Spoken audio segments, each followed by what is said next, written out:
Question 4.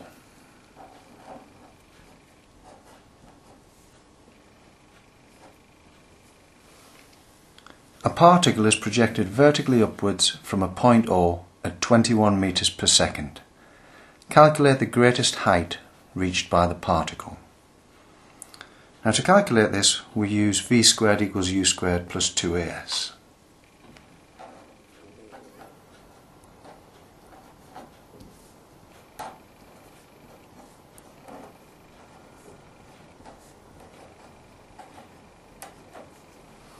And we use this because at the peak of the flight, the final velocity is 0. So at peak,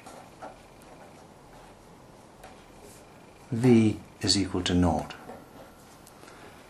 And we can substitute for u. We know that's 21 meters per second.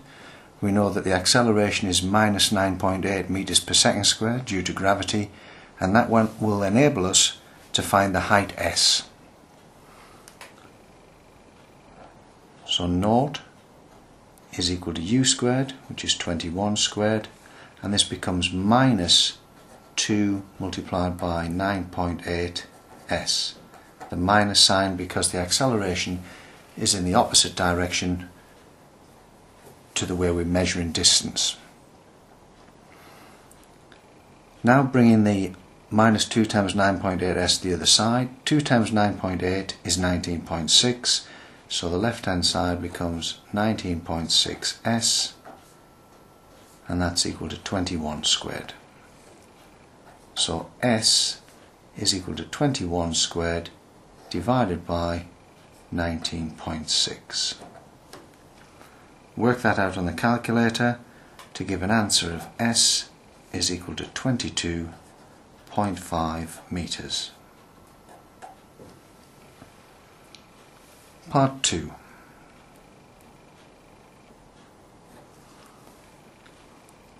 When this particle is at its highest point, a second particle is projected vertically upwards from O at 15 meters per second. Show that the particles collide 1.5 seconds later and determine the height above O at which the collision takes place. Now there's more than one way we could tackle this, but I will choose to look at this height of 22.5 meters, and when we launch the second particle, let's say it travels a distance s2, while the first particle on its way down travels a distance of s1. If s1 and s2 add up to 22.5 meters, that will mean that the particles are colliding at that time. So we're interested in the time t equals 1.5 seconds. At t equals 1.5 seconds, let's have a look at particle 1. Now it's travelling downwards and the acceleration is downwards, so this time the acceleration will be positive, plus 9.8 meters per second squared.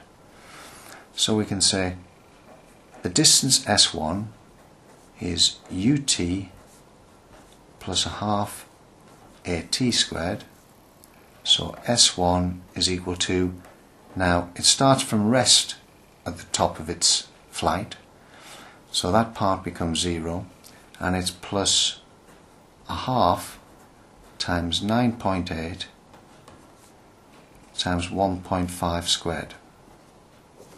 So remember, the acceleration is positive because it's in the same direction as the motion we're measuring.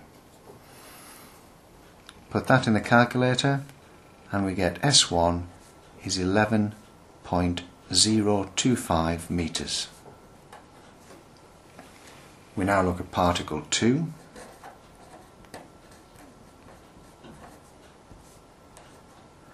And we'll have S2 is equal to ut plus a half at squared for that particle.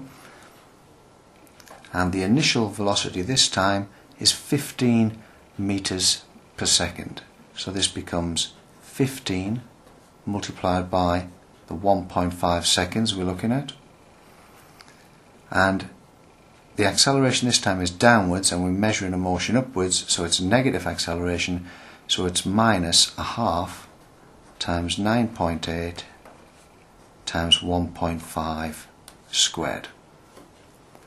Put that in the calculator and it comes to S2 is 11.475 metres. And now we can see that if we add these two, S1 plus S2, it will indeed give us 22.5 metres.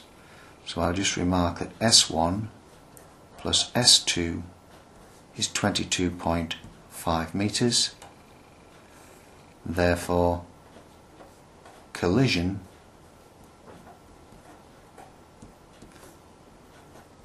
when t equals 1.5 seconds.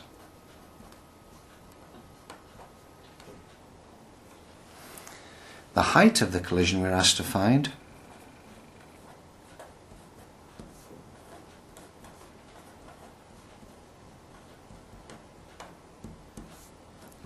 Well, that is just the distance S2 because that's the distance above the origin. So the height is just 11.475 metres.